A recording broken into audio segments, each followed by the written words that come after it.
2021ஆம் ஆண்டு துல்கர் சல்மான் நடிப்பில் வெளியான மலையாள கிரைம் த்ரில்லர் குரூப்.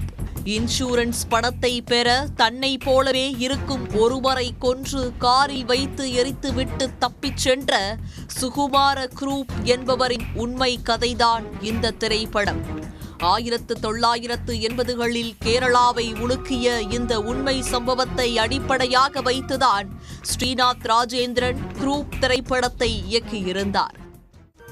இந்த திரைப்படத்தை அச்சு பிசகாமல் அப்படியே பின்பற்றி மகாராஷ்டிரா மாநிலத்தில் ஒருவர் ஒரு அப்பாவியை உயிருடன் எரித்து கொலை செய்துவிட்டு இன்சூரன்ஸ் பணத்தை வாங்க திட்டம் போட்டிருக்கிறார்.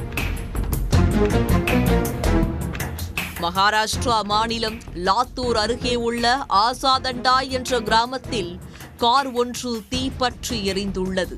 இதை பார்த்து அதிர்ந்து போன கிராம மக்கள் ஓடிச் சென்று தீயை அணைத்திருக்கிறார்கள்.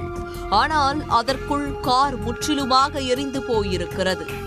காரின் டிரைவர் சீட்டில் எரிந்த நிலையில் ஒரு சடலம் இருந்ததால் உடனே போலீசாருக்கு தகவல் தெரிவித்திருக்கிறார்கள்.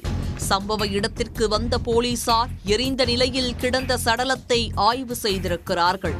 அடையாளம் கண்டுபிடிக்க முடியவில்லை. காரின் பதிவு எண்ணை வைத்து விசாரணை நடத்தியதில் அந்த கார் பாலிராம் என்பவருக்கு சொந்தமானது என்பது தெரிய வந்திருக்கிறது. உடனே போலீசார் அவரிடம் விசாரித்திருக்கிறார்கள். தனது காரை மைத்துனர் கணேஷ் என்பவர் பயன்படுத்தி வந்ததாக அவர் கூறியிருக்கிறார். அதோடு வேலைக்கு சென்ற கணேஷ் வீடு திரும்பவில்லை என்றும் அவரது செல்போன் அணைத்து வைக்கப்பட்டிருப்பதும் தெரிய வந்திருக்கிறது.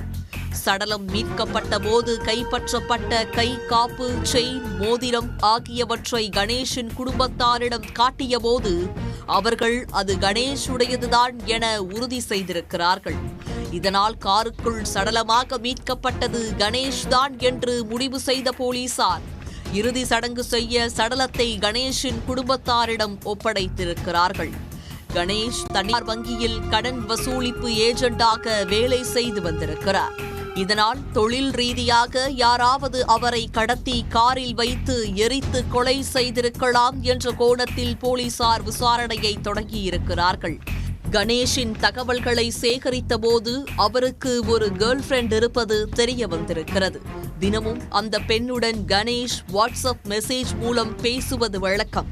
சம்பவம் நடந்த அன்று இரவிலிருந்து கணேஷின் நம்பரிலிருந்து அந்த பெண்ணுக்கு எந்த மெசேஜும் வரவில்லை. மாறாக வேறு ஒரு புது நம்பரிலிருந்து மெசேஜ் வந்திருக்கிறது. அந்த மெசேஜ்கள் கணேஷ் அனுப்புவதை போலவே இருந்திருக்கிறது. இதனால் அதிர்ச்சியடைந்த போலீசார் புது செல்போன் நம்பரை டிராக் செய்திருக்கிறார்கள். இறுதியில் விஜய்துர்க் என்ற பகுதியில் வைத்து அந்த செல்போன் நம்பரை பயன்படுத்தி வந்தவரை மடக்கி பிடித்திருக்கிறார்கள். அந்த நபரை பார்த்ததும் போலீசாருக்கு பெரும் அதிர்ச்சி ஏற்பட்டிருக்கிறது. யார் இறந்துவிட்டதாக நினைத்திருந்தார்களோ அதே கணேஷ் அவர்கள் கண் முன்னே உயிரோடு நின்றிருக்கிறார். வசமாக சிக்கிக் கொண்ட கணேஷ் சவான் அனைத்து உண்மைகளையும் போலீசாரிடம் ஒப்பித்திருக்கிறார். கடந்த 1.5 வருடங்களாக கணேஷ் சவான் கடன் சுமையால் அவதிப்பட்டு வந்திருக்கிறார்.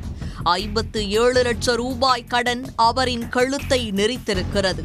இதிலிருந்து எப்படி மீள முடியும் என யோசித்து வந்தவருக்கு 1 கோடி ரூபாய்க்கு இன்சூரன்ஸ் கட்டி வருவது நினைவுக்கு வந்திருக்கிறது. வேறு ஒருவரை கொன்று தான் இறந்துவிட்டதை போல நம்ப வைத்து இன்சூரன்ஸ் பணத்தை வாங்கி கடனை அடைத்து விடலாம் என திட்டம் போட்டிருக்கிறார்.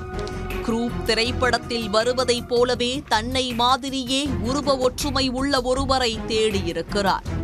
அவர் எதிர்பார்த்ததைப் போலவே கோவிந்த் என்பவர் கணேஷ் சவானிடம் லிஃப்ட் கேட்டிருக்கிறார். அவரை பார்த்ததுமே கணேஷ் சவானின் மனதுக்குள் மகிழ்ச்சி பிறந்திருக்கிறது. கோவிந்த் மதுபோதையில் இருந்தது மேலும் அவருக்கு வசதியாகிவிடவே காரினுள் ஏற்றியிருக்கிறார். சிறிது தூரம் சென்றதும் ஹோட்டல் ஒன்றில் கோவிந்தை சாப்பிட வைத்திருக்கிறார். போதையிலிருந்த கோவிந்த் உண்ட மயக்கத்தில் காரிலேயே தூங்கியதும் ஊருக்கு வெளியே இருக்கும் ஒதுக்குப்புறமான இடத்தில் காரை நிறுத்தி பின் சீட்டிலிருந்த கோவிந்தை டிரைவர் சீட்டில் அமர வைத்து தனது கை காப்பு, செயின், மோதிரம் ஆகியவற்றை போட்டிருக்கிறார். பிறகு அங்கு கிடந்த காகிதம், பிளாஸ்டிக் பேப்பர் போன்றவற்றை வைத்து தீ வைத்து கொளுத்தியிருக்கிறார். தீ மளமளவென எரிந்திருக்கிறது. போதையில் இருந்த கோவிந்தை உயிரோடு எரித்துக் கொன்றிருக்கிறார் கணேஷ் சவான். பிறகு வேறு ஊருக்கு சென்ற கணேஷ் சவான் குடும்பத்தினரின் தொடர்பை துண்டித்திருக்கிறார். இறுதி சடங்குகள் முடிந்த பிறகு இன்சூரன்ஸ் கிளைம் கிடைத்துவிடும். அதை வைத்து குடும்பத்தில் உள்ளவர்கள் கடனை அடைத்து விடுவார்கள். அதன் பிறகு அவர்களிடம் உண்மையை சொல்லிவிட்டு வேறு ஒரு அடையாளத்தோடு வாழலாம் என கணேஷ் கனவு கண்டிருக்கிறார். குடும்பத்தினரிடம் தொடர்பை துண்டிக்க முடிந்த கணேஷால் கேர்ள் ஃபிரெண்டோடு பேசாமல் இருக்க முடியவில்லை. இறுதியில் போலீசாரிடம் சிக்கியிருக்கிறார். கணேஷ் சவான் இந்த சம்பவத்தை தனியாக செய்தாரா அல்லது இதற்கு பின்னணியில் வேறு யாராவது இருக்கிறார்களா என போலீசார் விசாரித்து வருகிறார்கள். உடனுக்குடன் செய்திகளை தெரிந்து கொள்ள சன் நியூஸ் பெல் ஐகானை கிளிக் பண்ணுங்க.